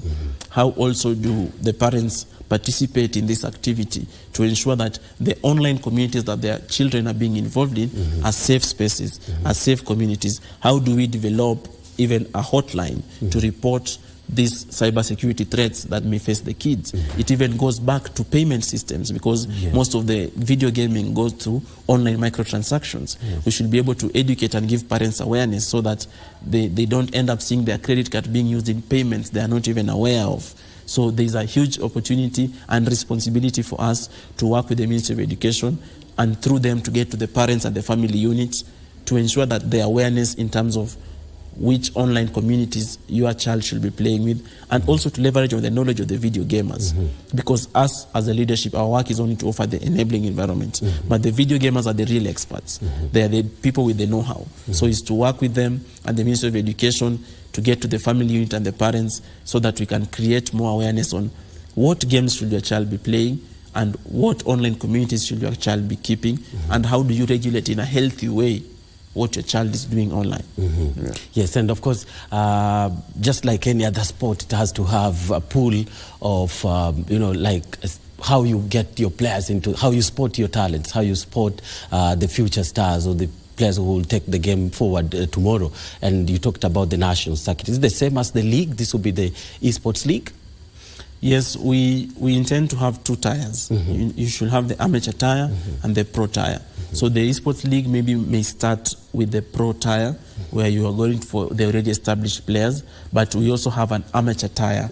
This amateur tier now becomes a national circuit where you're able to spot this talent. Hopefully, with partnership with the Ministry of Education, if we can get esports now to our schools, it also becomes another area to tap into the talent pool. Another area to also grow awareness on how to identify and how to develop talent. The same way teachers are taught how to identify and develop talent in athletics, in soccer, we also need to teach our teachers how they can also tap and develop the talent in esports. So we are looking at the school system strongly, but also we work with partners to have an amateur league and of course a pro league. And a pro league comes with a lot of consultation. There are very many video gaming titles, but for a start we need to have a few that will be the model and grow that package, make it a financially sustainable league. We don't want to have a league where we'll every time be begging for money. We want to start small and start lean and grow it as a product. We want to incorporate experts in marketing, in competitions management, so that we can grow our competitions as a product, and going on it can be able to drive more revenue, and more revenue means more for the video gamers, the athletes. And maybe you can talk about the talents that have come through, for instance, Queen Arrow or even Demon, and how they've pushed the levels of the game to the next level. Yes, when you have talents from your country going international, it helps in spotlighting your country. Queen Arrow has put Kenya on the video gaming map because you've seen BBC, CNN, all these huge multinational media entities focusing on Kenya. What Demon is doing is also putting Kenya on that map. You see, Queen Arrow is the first Kenyan player to be signed by an international esports team. That shows you that it goes out there to show that there is talent in Kenya, and we need to manufacture more and more. We have a very good lady known as Ndirangu, Shali Ndirangu. She came second in the Afro-Arab Esports Championship held in Saudi Arabia just recently in e-football game. She also happens to, at a part time, be a referee. She's a lineswoman in the third tier of Kenyan football. Just showing you, just showing you how multi-talented our video gamers are. So you can see people like Shali Ndirangu, aka Tinto, people like Queen Arrow, people like Demon, people like there was also Harry Kappa, who was in the Afro-Arab Championship. Of course, our daughter two ladies, people like Elias Onchari, who went for the Commonwealth Esports Championship, Maina Evander, who was in Istanbul, to mention just but a few. Of course, there are many. Our daughter two team, Shali, Maush, Sandra, Yvonne Katha, Purity, and their coach, of course, never forget their coach, Alan Saj, who is doing also a very wonderful job. So we have a plethora of talents, and as a federation, you'll see in the next year us sending more and more people international competitions. It may have cost you that this weekend, the president of the International Olympic Committee himself said they are now in a position where they are convinced they're exploring having Olympic esports games. Last 3 months in Singapore, they hosted an Olympic esports series week, which was an exhibition event for esports done by the International Olympic Committee. Before that, they had a virtual Olympic series. So it shows you where we are going. The Asian Games already have esports as a medal event. We are hearing that the March 2024 All African Games may also have esports as an exhibition event. But it just shows you the route that we are going. And for us, what you've seen with these talents you've mentioned, I want to tell you there are many more coming. Yes. There are many more coming. And of course, we talked about them, and for instance, them being referees or actively being in sport. This just gives them an edge, right? Yeah, it gives them an edge because when you are involved actively in physical sport and you also play in video gaming, it helps you. You have more back strength because you spend more hours seated. You need to exercise so that your back is stronger. You need to exercise so that your wrists are also stronger. And in general, sometimes, Bernard, you know as a journalist, sometimes you are seated that you even feel your legs being numb. So there's a lot of value in a video gamer taking up physical exercise, and that is part of the awareness drive that we shall be doing as a federation, teaching these video gamers the value of exercise and how it makes you better as a player. And of course, let's talk about what lies ahead. I mean, after the Commonwealth Games and the exhibition, it looks like it did create a whole of interest for every championship, every global championship, talking about the Olympics now running a trial event for the same. Commonwealth, definitely in the next edition of the Games, they'll be having it as a proper sport, right? And in Africa as well. What does it say about the level of this particular sport? It's the new one and everybody's now jumping on it. Yes, it shows you that the misconception that esports is a rival to traditional sport is wrong. Because esports is an enabler of traditional sport. If we are now angling for the attention of a 4-year-old kid. Yes. You are in basketball, I am in soccer, Yes. another one is in rally. Yes. Video gaming may be the first entry point of this young person. If he starts playing basketball games and goes to school, he may be interested in basketball. If she starts playing soccer games and goes to school, the first thing they'll see is the game I normally play is now in the field. So it shows you the value of that. Of course, Asia has always been ahead when it comes to this matter. As I've said, this year the Asian Games had esports as a proper medal event. The previous one had it as an exhibition event. We've said Commonwealth already has had it as an exhibition event. Olympics has tested with the Olympic Esports Series, and the President Thomas Bach is on record on Sunday, speaking from Mumbai, saying they are contemplating to establish the Olympic Esports Games. We'll also now have the All African Games, which we may have that possibility, and it ties to what I've said as partnerships. One of our immediate task right now as a federation is to get in touch with the National Olympic Committee. We know we've had that challenge that to be a member of NOC, you must be an Olympic sport. But being that now already Olympics is trialing with eSport, I think it will be important for us to be a member of NOC so that when they coming up with these competitions, we have an African perspective. Because it's important to mention, when they did the Olympic Esports Series in Singapore, the African representation was close to nil. So it really needs to be global in this representation, and our route to contributing to what the Olympic movement is doing is by us joining the National Olympic Committee. And you know the National Olympic Committee in Kenya has strong standing internationally. Because of Kenya's performance in Olympics. Because of Kenya's performance. And to leverage on the good work they are doing, they are being led by President Paul Tergat and SG Francis Mutuku. Yes, indeed. Speaking to Ronnie Lusigi. So Ronnie, you said that there are three things: accessibility, affordability, and connectivity.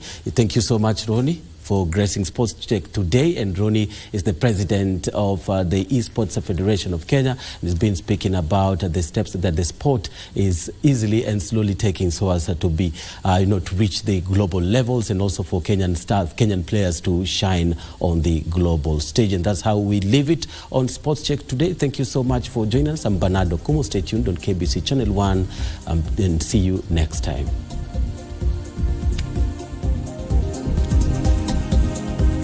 Kwa sawa tumepiga fiti.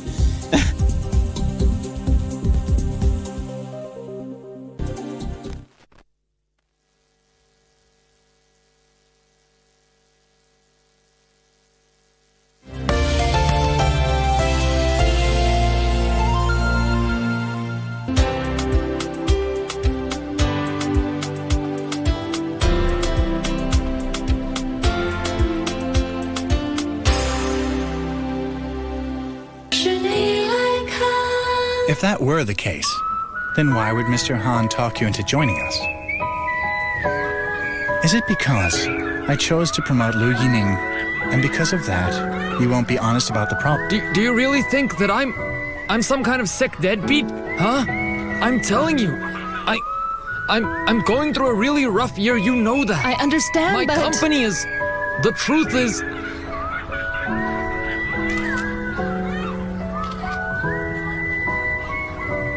If you try to fire me again, then this will be my leverage. Hey, what are you doing? Hu Stop. Jingjing. You know Did you her? scam her? How much? I haven't done anything. You don't remember, do you? Come on, No, wait. big hard. Do you think Wait, this wait, will wait. I remind didn't her? scam her. I swear to you, I didn't. Vijana chapakazi wenye nguvu za ziada. My youth, uko na talent ya kusing, spoken word, kucompose jingles ama any other unexploited artistic talent. Gava through Ministry of Information, Communication and the Digital Economy na KBC sasa wamekama up na project ya kupromote usanii called Studio Mashinani. Hizi ni studios ziko grassroots and they are fitted with high quality state-of-the-art equipment where you can produce quality audio and video music content for free. What's more, wanaoffer mentorship na talanta yako itakuwa promoted on KBC Channel 1 TV, Y254 na radio stations za KBC.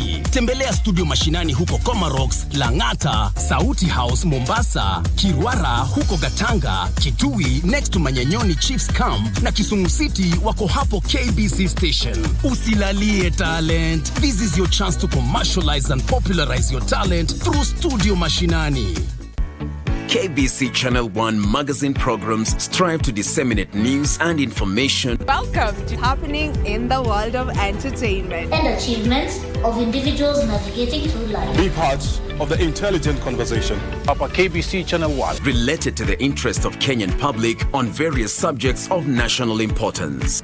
Asigaribu tujifunze. Keeping you up to date with the latest tech news, challenges and remarkable stories of individuals with disabilities. And you have a say. Our magazine programs empower communities with words for conversations and a common language to approach the world. For your infotainment needs, we have a great range of programs.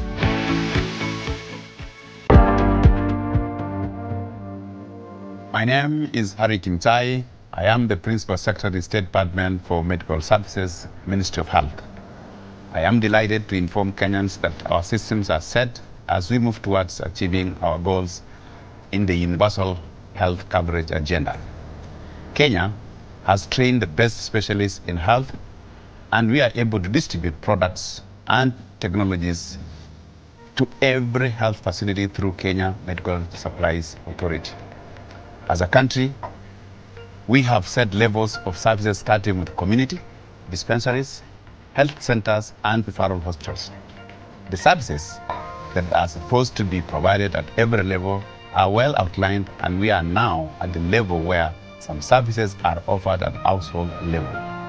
I call upon Kenyans to now take up the responsibility of going for health checkups, seek medical services early, and get information using the digital systems that we have set up.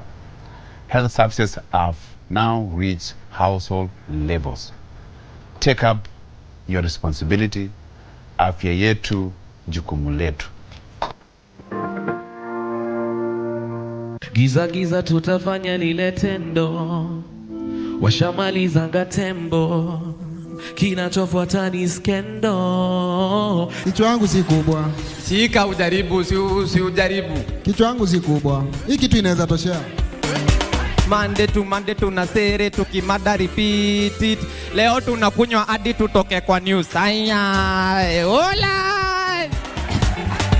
Na imagine ilikuwa ni ngoma na ilia hapo kuna chomeka. Ni mbaya. Alafu mtu anacheka. Wazima moto. Hello. Niaje bro? Ni Sami Kioko ule ulikuwa unanipeleka Churchill. Ebu nikukol. Mambo nakuwa yege, mambo nakuwa lombo, yani mambo nakuwa bravo.